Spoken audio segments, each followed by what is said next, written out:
All right, let's make sure we're live. Sound's going out. Go ahead and get you guys to talk. Ooh, can you hear me? Yep. Nice. La la la la la la la. Did that? Yeah. That's really Yeah, good. that Ryan. went Devin through. laughs, so that went through. Yep, that went through. Huh? You're good. Okay. We can hear. We can hear you. All Yeah. right. Let's get into it. It's been a Do it. minute. It's been too No, long. I missed you. Yeah. I missed you guys. I missed all of you. Yes. Hey everybody, welcome to You Have to Watch This podcast. I'm Alan, I'm Ryan. And I'm Devin. and today we're paying tribute to the late great Val Kilmer with Ryan's pick, Red Planet, and we're going to talk about that later on. Pay tribute to the actor. My Batman might be your Huckleberry, but yeah, we're gonna do that later. But it's been a minute. It's been a few weeks since we've been live. I was under the weather. Devin was traveling, so this is a long time coming. But we're back. How are you guys doing? Yeah, man. Like I said, I just miss this. Like, there's like a certain like unmoored feeling I get whenever I don't podcast in a week.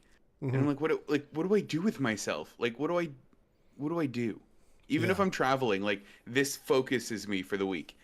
So I miss this. It's good to be back, guys. Yeah, absolutely. Ryan, how Yeah. have you Good. been? Yeah. Didn't know what to do with myself for a week since we weren't doing this, so I started reading 2 books. At once? Just both. Yes. open. Yeah. So I'm reading Wicked, since we watched the movie recently, and I got interested because like I knew it was a book first in like the 90s, so I was like, I'm gonna pick this up because this is actually more interesting than what I thought it was going to be. So I'm about like 50 pages through that one, and I got Mark Hopp's Fahrenheit 1982, Oh, very cool. and so Yeah. far that's been really good. So Cool. yeah, I'm reading like 2 chapters a night in each. So Nice. Nice. I haven't been reading, but like Devin usually does, I went to see a show this past weekend. What did you see? cool. I saw Ride the Cyclone. I don't know what that is. It is right up your alley is what it is. Tell me. I'm going to give you the same description I gave my father at dinner last night. It's about a group of high school choir kids who die in a roller coaster accident, and then a fortune teller machine makes them all plead why they should be the one brought back to life. What? Yeah, This is incredible. it is incredible. You can watch it on YouTube, but I highly recommend it for you, Devin. Yeah. I had watched it on YouTube with my girlfriend, and then she got tickets for us to go see it in New Jersey at this little playhouse like outside of like Trenton. So It cool. was amazing.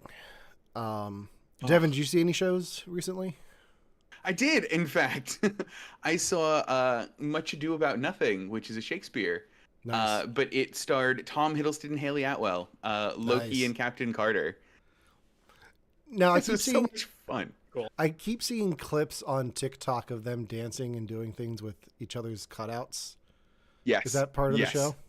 100% it is. So, I mean, if the tale of Much Ado About Nothing, it doesn't really matter, but basically in the whole beginning bit, they're constantly at parties. And they do a really good job in the play of making it feel like a party that like you're also at with them. And it is very cool. It's also very funny because it's all still in Shakespearean English, which was hard for every member of my party to catch. Which made it really funny when they all of a sudden donned furry hats, like a furry head, like a tiger head or a duck head or a cow head, and then just started grinding on each other. And halfway through, someone turned to me and went, "What is happening here?" And I'm like, "They're at a party. It's a costume masquerade party. That's why they have the masks on."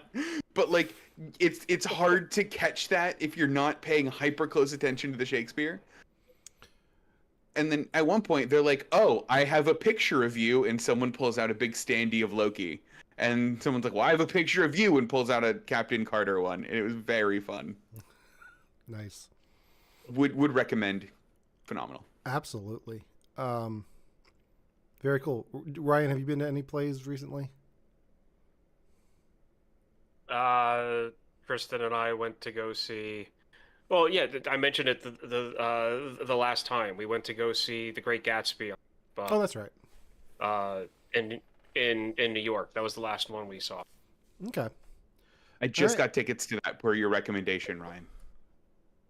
Yeah, no, you are going to enjoy that. I'm so excited. In New York? No, I wish. Okay. It's here. Okay. It just opened in West End. Got it. All right. I'm sure the talent will still be at like at that level, so that shouldn't be a problem. I'm sure. I just saw that Alan Berry is doing Sister Act. I'm like, oh, I got to go get tickets to that. So, Ooh, Allenbury's a nice place. Yeah. All right. Enough play talk. Let's talk about things that we've watched in pop culture over the last few weeks. At the beginning of each show, we do a segment called We Watch This, where we talk about what we watched. Guys, I did the thing. Opening night, I went to see a Minecraft movie. Opening night? Opening night, I went. Ron Allen. Which is probably the best time to go. Because let me tell you what I was going to say, yes. I was not expecting the crowd reaction that this movie had. There are moments in the trailer that have become memes that even opening night, people were like cheering at the screen when Jack Black's like, I am Steve, the crowd went nuts. And I was not expecting that at all.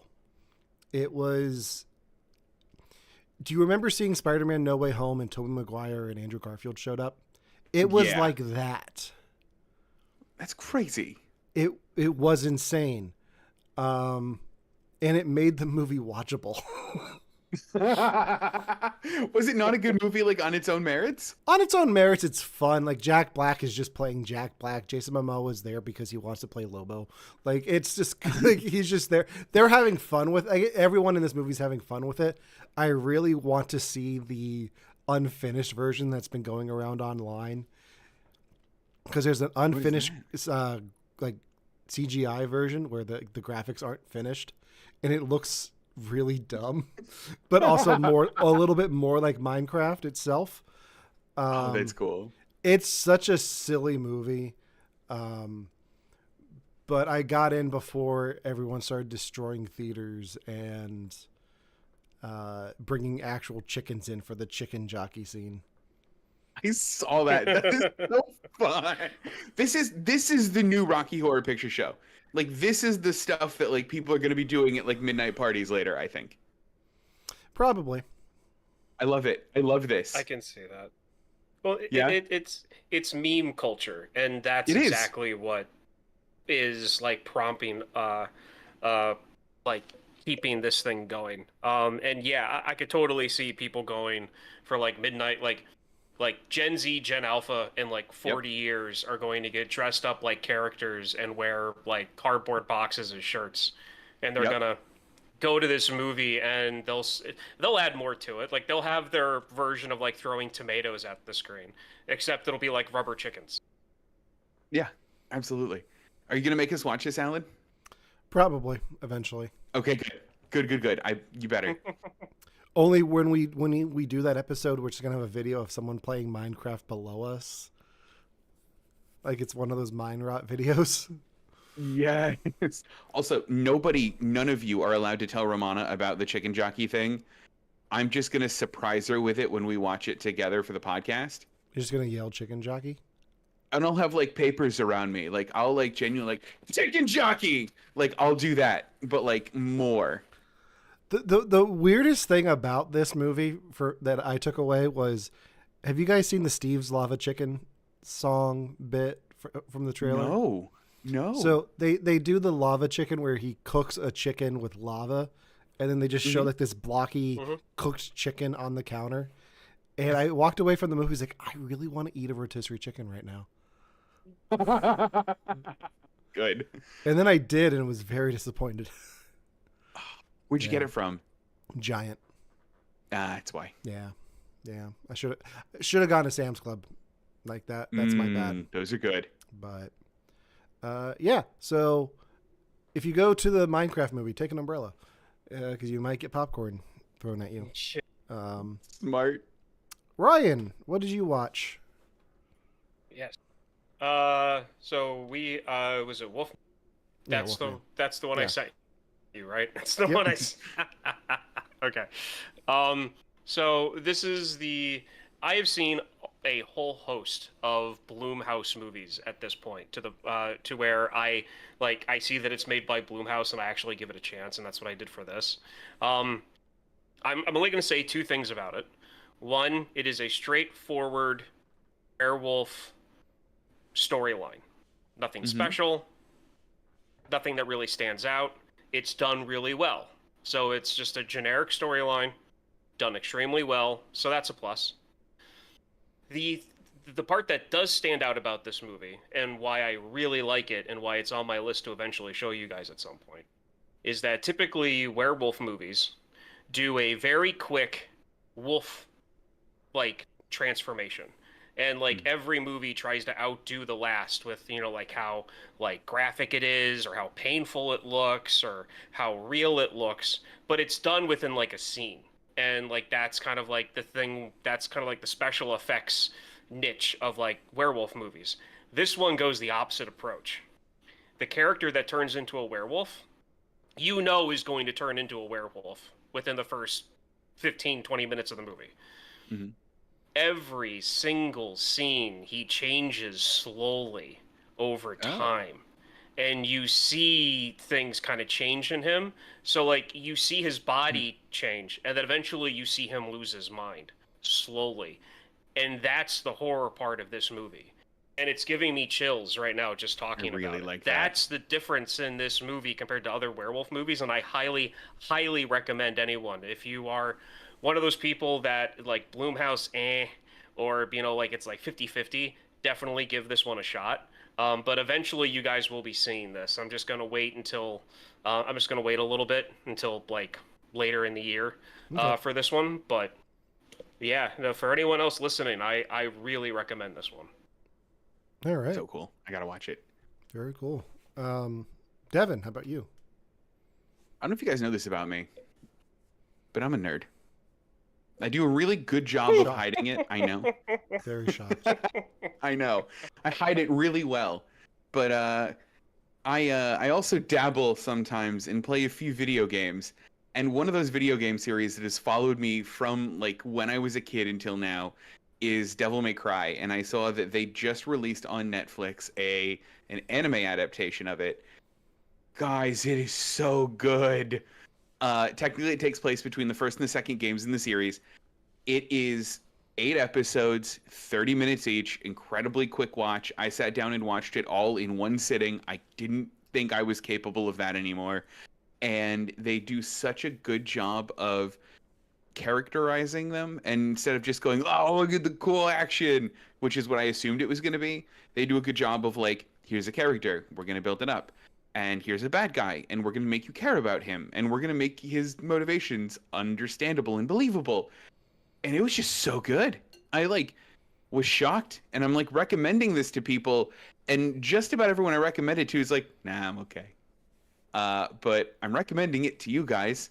And even if you do a nah, it's okay. I get it, but I loved it. Nah, I'm okay. Damn it. Okay. I've got so so much from Netflix I need to have some- get caught up on, but That's fair. this is if I might check it out. I've never heard of the game, never played it, so Yeah, that's fair. So, for me, I've heard of Devil May Cry. I didn't realize it was a video game because when I see people reference it, and when I see it, its characters intermixed with other characters, it's usually just generic anime stuff. Yeah. So I thought Devil May Cry was already like an anime show or at least a manga. I didn't realize that it was just a video game. It had another manga, or it had a manga at one point, Okay. and I don't know if it had an anime show before, but I think this is at least the newest one of it. And yeah, I think they did it justice, which made me happy. Good, because usually people get well. That's good, and I'm happy that it's animated because Netflix has a better batting average when they do animated animes, like Yes. their own interpretation, or they get the rights to like one-offs. They have a better average when it comes to the animated Hmm. anime spins, like spin-offs they do compared to the live action stuff I've sat through all of their that live they do. action Death Note, man. I get it. It's not good. Yeah, it's not. So I'm happy to hear that you enjoyed it. Very much so, yeah. All right. Um, let's get into it, shall we? Let's do it. So we're gonna start off by talking about the main topic for the day, and then at the end of the show, we're gonna pay tribute to the late Val Kilmer. So Ryan, is your pick? Tell us a bit about Red Planet. Okay, so Red Planet is a movie that came out in 2000, around the same time as another science fiction movie called Mission to Mars came out. Kind of the same thing with like Armageddon and like Deep Impact. Like those two came out around the same time. This two movies solidified a joke in the early millennium that Hollywood was just putting out like twins for like movies. Um, uh, I personally enjoy both equally, but given the circumstances, I wanted to do this one first. This is the one movie that I swear sometimes that I'm the only one that remembers it. Occasionally, uh, but it's also probably my favorite science fiction Val Kilmer movie. Uh, like this and Real Geniuses are kind of like even. Um, this came out, like I said before, this came out in the year 2000, so exactly 25 years ago. Um, and 15-year-old me thought this was like the coolest thing since The Matrix or Armageddon. The effects in it, the advertising for it, just like made teenage me like think that this was going to be like the coolest thing ever, and I thought it was for the longest time. Um, and I remember seeing this in theaters. We had it on. I had it on DVD, which I lost that DVD with a bunch of others. Uh, but there's also some other stuff in this movie that really stuck with me, and we'll get into that later. But since that's like my history of it, and like my history with it. Yeah. What about you guys? Whoever wants to go first. Devin, I've heard about I this need before. Devin, I need your help with this. Okay. In our high school, who was the astronomy teacher? Oh. Do you know who I'm talking about? Like a shorter old man, like long hair. Yes. Yeah, and he had a voice. Yeah. Oh man. It begins with a K. It has to begin with a K. I was gonna say V. It could be. Oh man, because he was iconic. Because I remember because I had him for astronomy, and I remember I missed a day, and I came back, and we were either finishing up this movie or Mission to Mars, and I don't know which one it was.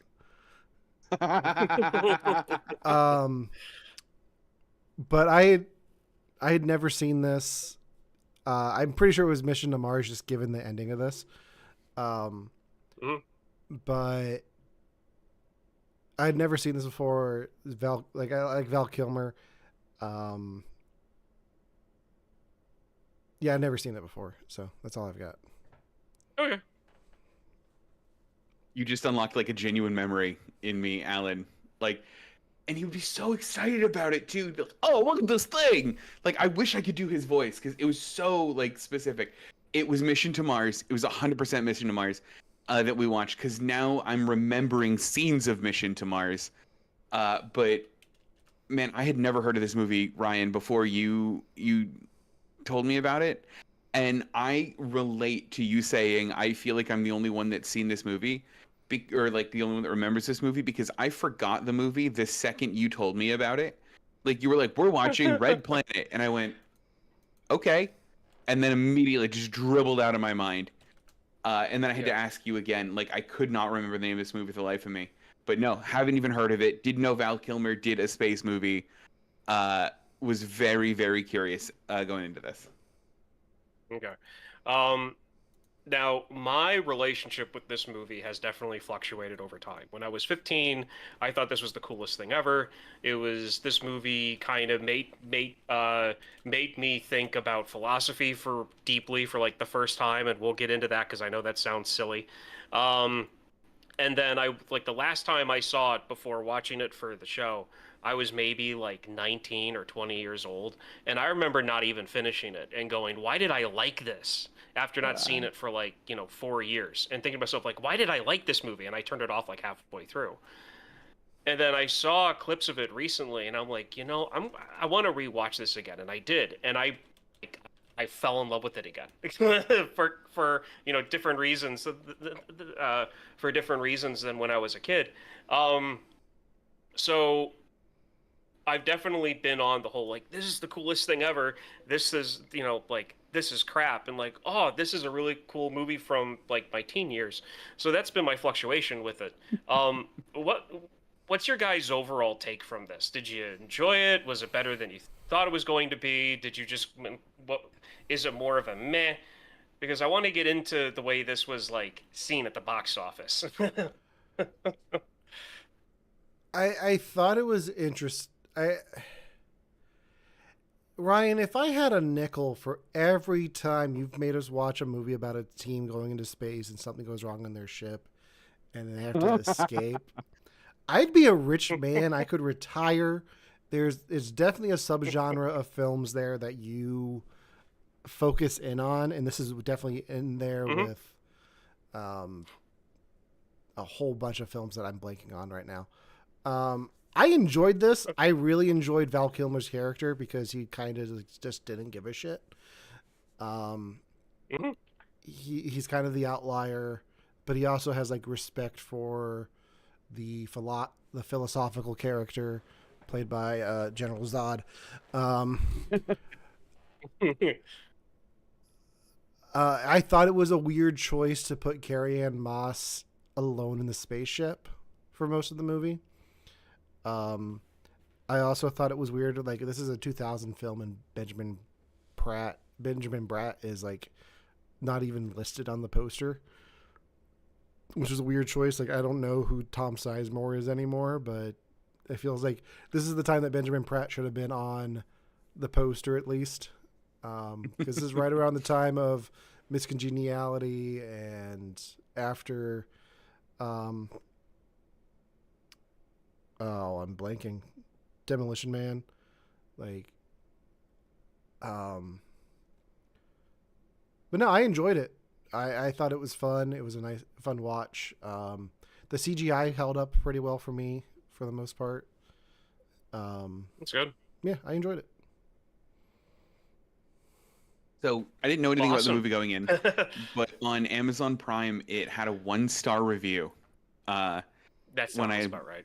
When I rented it on Prime Video, and I went, "Oh no, what did Ryan get us into?" So my expectations going into this were really, really, really low, and I went, "You know what? I was in that kind of mood this week where I'm like, you know what? Whatever this is, I'm just gonna let it take me for this ride. I'm not gonna like presuppose things. I'm not gonna." And you know what? I had a really good time with it.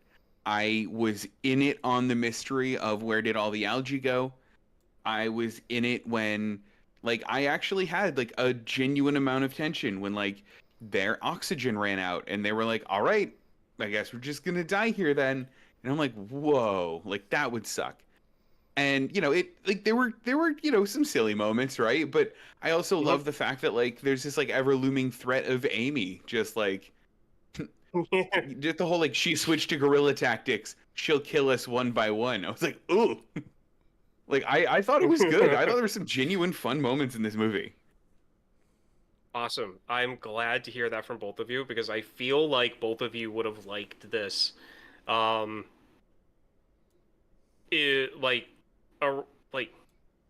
I feel like you guys would have liked this back then too. Then. Probably. Enjoying it as much as you are now. This thing bombed at the box office. horribly. Oh, So its budget was $80 million estimated. Okay. Gross worldwide, Can I guess? Can I guess? 33 Can I guess? 4. What was it? Oh, I already said I know. oh, what was 33 it? 4. Oh, whoops. I also had it up in front 33 of me, so I 4. was gonna Opening. cheat. um, it was so it did so bad that the director of this movie doesn't have another feature film after this. Wow. And I didn't look up what this movie was competing against I did. at the time. Now, granted, yeah, uh, which I'm sure that we will get into very shortly now. But I am sure that there are some issues that I do want to bring up, and once we know what this movie was actually competing against, that might make the errors in this movie kind of shine a little brighter. So, Alan, what did you find out? I want to make sure I'm looking at the right dates here first. Okay. November 10th. So that I am shocked that this is like the last movie the director did, by the way. But like this is the kind of Yeah, stuff like, that this I'm was, like so fascinated to know. Yeah, like he did. I'm bringing him up again now because I Okay. wanted to double check that fact to make sure. So it's not even in the top Okay. 10. And I can't Wow. even get hold on, here we go. The full week for okay. Yeah, I still don't have a top 10. So I have the top 8 from that week, and it's not even listed on those. What Lies Beneath with Harrison Ford and Michelle Pfeiffer. Nutty Professor 2, The Clumps. Hercules. Stone cold classic that. Yeah. Bring It On, the cheerleading movie. Yeah. The Contender, which is I don't know what that is. Remember the Titans at number 4. Ooh. The Will Smith classic, The Legend of Bagger Vance. Hold on, what? You've never heard of The Legend of Bagger Vance? No. No, It's okay. I haven't either. I am not making you guys watch that because it's so weird. It did better than this? Yeah. Oh. Meet the Parents, which makes sense because that was like a. That makes sense. Yeah. I've got nipples. Great. Can you milk me? Such a good movie. And then at number 1 was Charlie's Angels. Oh, yep. Okay. That's what Devin was seeing at the theater at that time. 100%. For Sam Rockwell, right? Minimally for Sam Yeah. Rockwell. Yeah. Also, that soundtrack for Charlie's Angels was on loop in our car my entire childhood. So, yeah. Formative memories there. I can see why the movie didn't do so well in comparison. Yeah. So that probably those movies added to some things about this movie that after watching it with like 39-year-old eyes, I really appreciate the fact that they were trying to push in the movie that they were there for this really important reason. Like, Earth is dying. There was oxygen from the algae that they planted to like make Mars livable, and like all the algae's gone, all the and far as they were aware when they first landed, all of the oxygen that was there is now gone, and so there's this mystery. But now they crash land, their life is at risk, and now there's a crazy military robot that's glitching that is now after them, and they need to find basically just survive and try to get back to the main ship. So there's a lot going on at the same time, and I really enjoy that in this movie. I gotta But say, I feel like they. so I've got to say, like, looking at the IMDb page for this, I'm glad I didn't have this poster because it kind of spoils like what's going on with the algae and all of that. How's it? Yeah, because I like that mystery aspect to it. It's like I think I know what's happening, but I don't know for sure. If I had seen this poster, I'd be like, oh, so that's what's happening. Okay. Yeah. Oh. Yeah. I feel like that they didn't. It wasn't laid out a bit more evenly, where it was like one. It was like one. It's just like one extreme event right after the other, Mm-hmm. and I feel like there really wasn't, except for a few comedic lines, there really wasn't a lot of like breathing time, because even with because even with Carrie Ann Moss up in the ship, like she's like one bad circuit burnout from like freezing to death in the Mm-hmm. shuttle. So like that's my one complaint about the movie. And was that something that you guys saw, or is that just me, like a me thing? No, it definitely did the thing that movies like this sometimes do, where they're like, here are this group of people in a really bad situation, and you're only gonna get the backstory and or personality of one, maybe two of them. Don't be shocked that the rest of them dies. Like the most I was like is I mean the one guy was like he's like I'm gonna write my autobiography and then he dies. I'm like I I knew you were. Like they essentially all have like countdown timers on their heads as soon as you realize you're not gonna get a backstory for them. And like fine, Yeah. it didn't spoil my enjoyment of the movie, but it also was kind of obvious. Okay. Yeah. That's definitely something that, yeah. Alan, did you have something that kind of stuck out to you as kind of like maybe one of the reasons why this didn't do too well? Um, I honestly think. When did Mission to Mars come out? Because I think it was the same year. yeah, but was it before? Well, this one This came one? out in November. All right, yeah, but when did Mission to Mars come out? It came out. That's what we're gonna find out. Okay, I'm looking. March 10th. So you probably have burnout from that. I think. Looking at the box office, like you're going up against.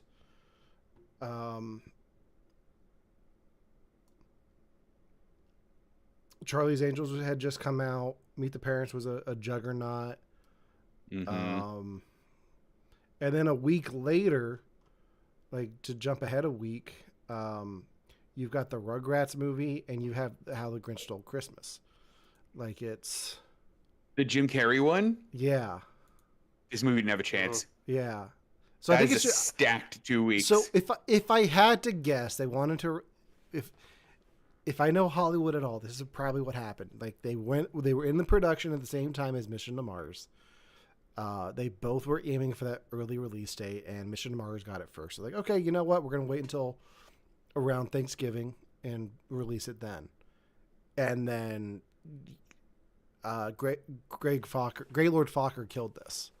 Like that's what it is. yeah. The movie didn't have nipples to milk. Yeah.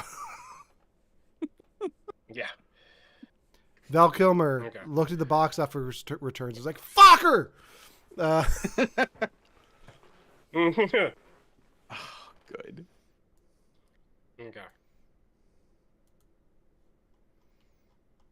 So there, a movie that was probably not that was more than likely wasn't laid out as best as it could be. It had a very generic, very obvious like when it came to character d- character development and survivability. That was extremely obvious as well. And then you had what was going is up against is why this thing bombed as bad as it did. Another thing I find funny that I just realized now was that both Mission to Mars and Red Planet both have the same Metacritic score at 34. Funny. And honestly, like Um, look, like speaking, like going back to the timing of it all, Val Kilmer wasn't the big movie star that he was in the early 90s. Like, it's the last big movie he had before this was The Saint, which wasn't huge. That's why he didn't do Batman and Robin. That one kind of bombed too. A lot of his stuff before that was smaller work or like animation. So it's like the Val Kilmer wave had kind of died down by this point. Like he was doing smaller roles. You couldn't really sell a movie on him. And the poster that we have here on IMDb, if this is how they marketed the movie, it's just bland. It's red. It says, it just looks so generic, like something you've seen before. Like, not a sound, not a warning, not a chance, not alone. Red Planet, the color of fear. Like, that just doesn't really sell what the movie is. And I think the movie stands better on its own. I think it was probably some of the marketing of just like this red planet. Okay, the whole movie's probably going to be red, and it's weird. Mm-hmm. Like, now, I do remember the trailers for this, and I do remember the initial movie posters, because when I was a kid, I was like, I loved the trailer, and I remember the poster. The poster was the one that I sent you guys. So the one that's showing on the screen is the initial movie poster for it. And the trailer did the thing that some of the other movies that some of the other action movies I've had you guys watch did, where it's like the spinning title like locks on the screen, and then like there's like a color laser light that like shines behind it horizontally, and then it like lights up behind it. That's more like, I remember that in the trailer, and I remember Val Kilmer's character. The two scenes that they used in the trailer that I remember is one, him listening to music and looking out the window wearing the aviators, and him like bobbing his head around to the rock music he was listening to, and the other one where they want him to spit the gum out before they launch, and he's wearing those weird like turn of the millennium like Oakley like things, those really ugly sunglasses. Oh yeah. Those were the two images that I remember. But as a kid, I was like, oh, he's the cool one. He's the one as a kid who stood out to me. Now, I said before about how this like movie got me into a little bit of like philosophy to a little point, and it's because of the Chantillis character. Alan, you said he was in the Superman movie? Or he was like Zod? He was General Zod in Superman and Superman 2. He was also the voice of Jor-El in Smallville. He's also the guru that makes Jim Carrey say yes to everything in Yes Man. Oh, that's funny. Yeah. I didn't realize that was him. Yeah. And he is the villain in Get Smart. He's the that is literally the one thing I know him from besides this. That is but his character, there's a scene where Val Kilmer tells him about his grandfather, about how his grandfather would always tell him that, or would say that anyone who puts their life in the hands of a bunch of batteries is an idiot. And then Chantillis's character goes, a true Yankee. And I'd never thought about that before, like as a 15-year-old, but then that's when I started to be like, hey, no, like the American identity of being like self-reliant, and like not wanting to like rely on anyone else for anything. So there's that.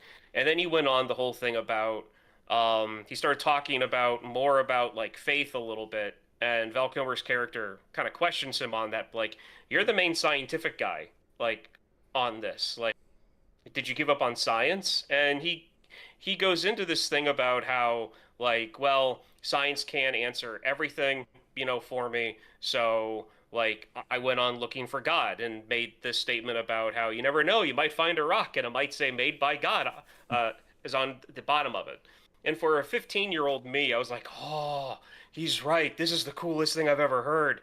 Because I was dealing with my CCD classes when I was younger, and it was just something that kind of made me start thinking about stuff a little bit deeper. From this movie, I know that's really silly, but this stuff strikes you, and it can happen anywhere at any time. And it happened to be Red Planet for me.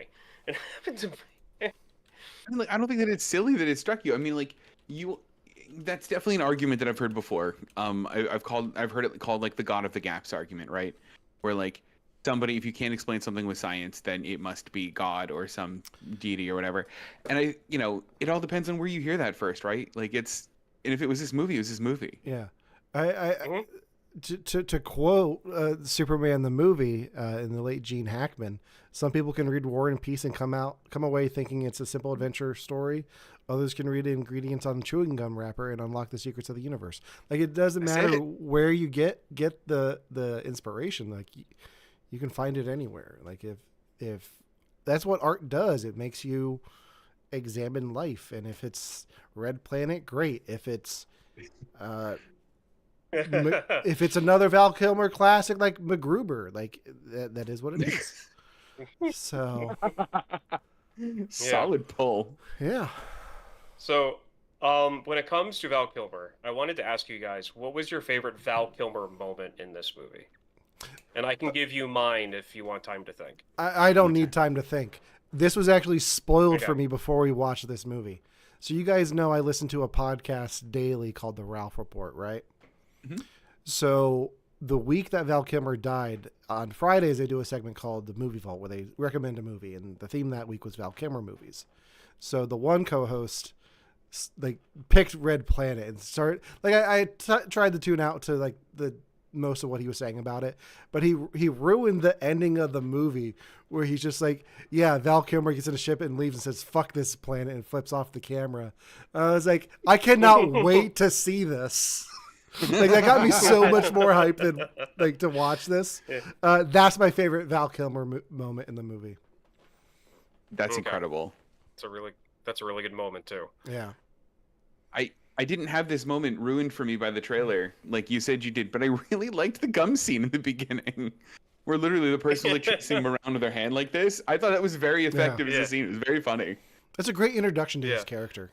It is. It really, you know exactly who he is with Devin, no words. I just realized there's a cat behind you. Yeah, there she is. She's so cute. Yeah.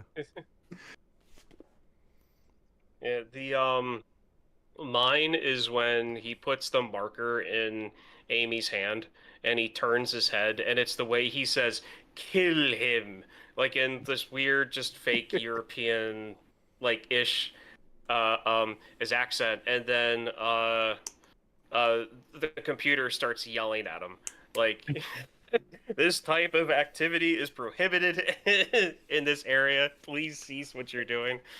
And he's just laughing about the whole thing. And the guy that he pranked is, like, really mad at him. Like, not liking the fact that he had the robot basically, like, disembowel him with a red marker on his white jumpsuit. Like, that's just... Yeah. That was officially one of the things that did get me about the movie. I understand for plot reasons why they did it. But I was like, dude, if you're going to decommission an attack robot, right? Get rid of all of it. Like, don't just be like, we built a switch in him and the switch is set to friendly mode. Don't do that. Don't half-ass it with the robot. You gotta all the way this. Yeah. Like, ugh. Yeah, no, that is one part that even when I was younger, I think I remember talking to my dad is after the movie about something like that as well, because it's one of those things where it's like you're gonna give this thing to a crew going to another planet, and the G-forces involved, the stress involved of like that long term as of a space flight, and you're not gonna turn off lethal mode or like take it away, uninstall it, like right. Get rid of it completely. Like, no. That would be a cute little twist for later. I mean, like, it was even teasing them or like playing psychological war games because it would turn on and off its video feed to Val Kilmer's character when it was doing stuff. Like Hmm. it purposely would show him when it was taking out one of the other astronauts and then turn itself off again so that they couldn't track where it was.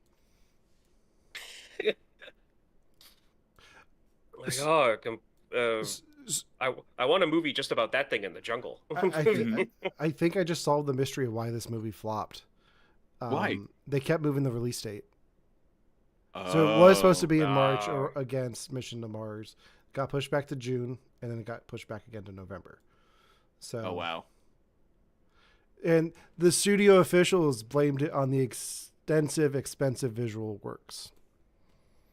Visual effects. That's a really work. So, good, convenient excuse. yeah. Well, okay. If if that was the case, it paid off because like I mean, the effects do look a little dated, but it's not bad. I would put this in the realm of like Starship Troopers, where like you can tell that it's an older movie, but the effects still hold up to where like it doesn't look like the satellite at the start of Congo. Like it doesn't look like a really bad 3D rendering. What was the one Lawnmower Man with a really bad CG in it? It doesn't look like that. But that was 8 years prior. Have you guys Lawnmower not done Man. Lawnmower Man? No. At some point. I'm hearing At of some it. point, we'll do Yeah. Lawnmower Man. So can we talk about Val Kilmer just in general? And Yeah, is yeah, there yeah. anything Of course, else with yeah. Red Planet we want to talk about? One last comment I had is that this movie made me realize today why I have such a problem with like Siri and whatever like Google's name is, Echo or whatever, is that they don't build sass into them like the early 90s and 2000s promised us all digital assistants would be. Because like the computer on the ship was sassy. And like I've Yeah. never had like my Echo or Siri give me any amount of sass, and that's what I'm missing. So Okay. Apple, I know you're listening. Do it. Make Siri just a little bit more attitude. Wait, hold on. Computer, give me Mhm. sass. I'm not quite sure how to help you with that. Yeah, see, there's just that program for Right, it. right. She said I can't help you with that. This is why Um, things are failing. This is why people aren't like that. That's why Siri isn't as good as it could be. yeah. Okay. So Val all I Kilmer got. passed away on April 1st. The cruelest of April Fool's Day posts Ooh. that I saw. How did you guys do anything to remember Val Kilmer after his passing besides Red Planet?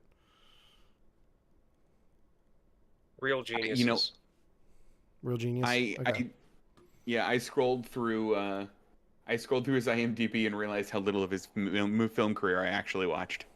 Okay. For me, I watched Batman Forever. Oh, I watched it on VHS on the CRT with the shrine of my Batman Forever stuff right there. Nice. It's like the way I had to watch it. Got Wendy's, watched it. It was a hard watch. yeah. Because the weekend before, like, I think I told you guys this. I bought my nephew a bunch of Batman Forever toys from the re-release for the 30th anniversary of the film. So I had just given him those toys, and he was asking me who the people are, and I was like describing the movie badly to him because he's 5. But it was like I had just had this Batman Forever moment, and then Val Kilmer was gone. Oof. So Well, I don't know if you remember, but the Tuesday before he passed, it was Tuesday the 25th. You were talking about the Comic-Con that you had gone Yeah. to.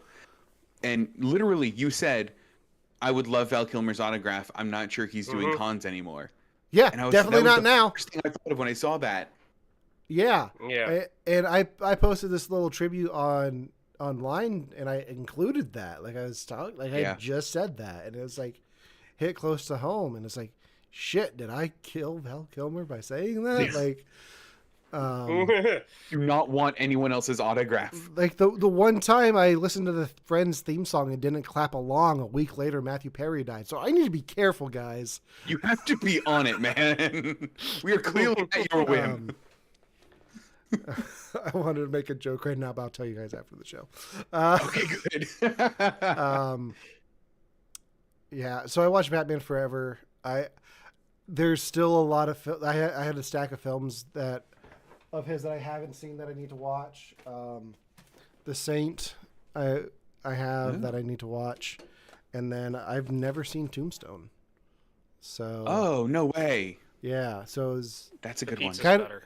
yeah, with the long gap we had between episodes, I thought about asking you guys if you wanted to do a triple feature, but I wasn't going to make you watch MacGruber again, so I had to watch MacGruber again. I know. God. I think that's my favorite story that came out after his death is Will Forte talking about Val Kilmer wanting to do The Amazing Race with him after MacGruber. Yeah. Mm-hmm. That was So. incredible. But that's about all I've got. All I got. Yeah.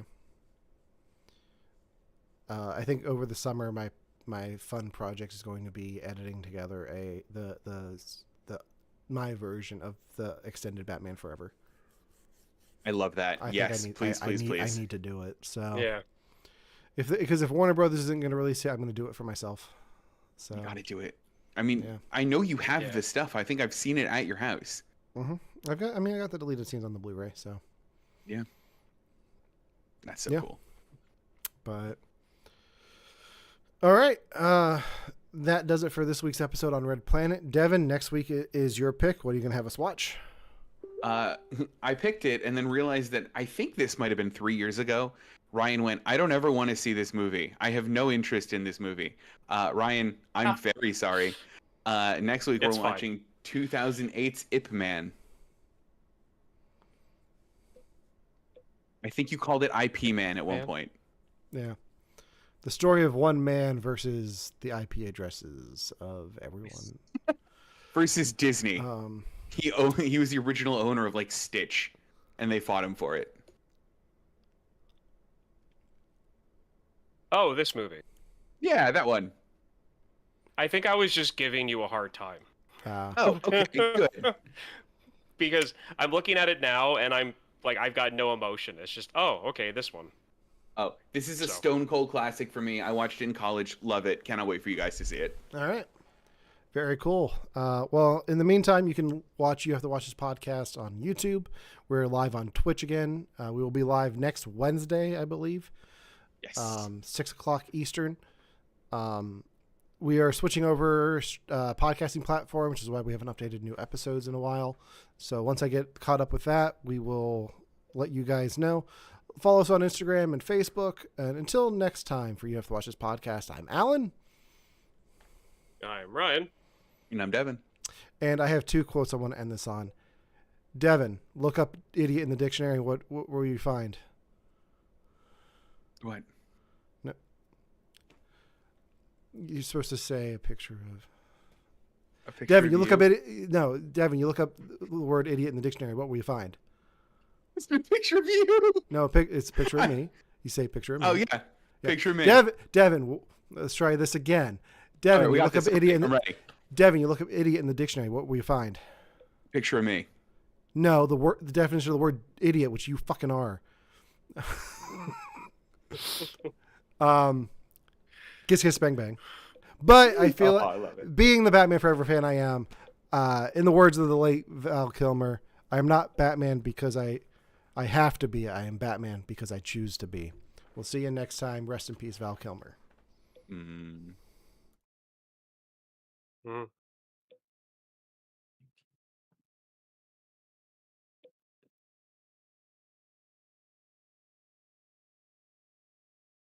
Nice. Ryan, what did you send? Oh my God. Oh. That's what I thought Alan was going to reference. Alan, is that what you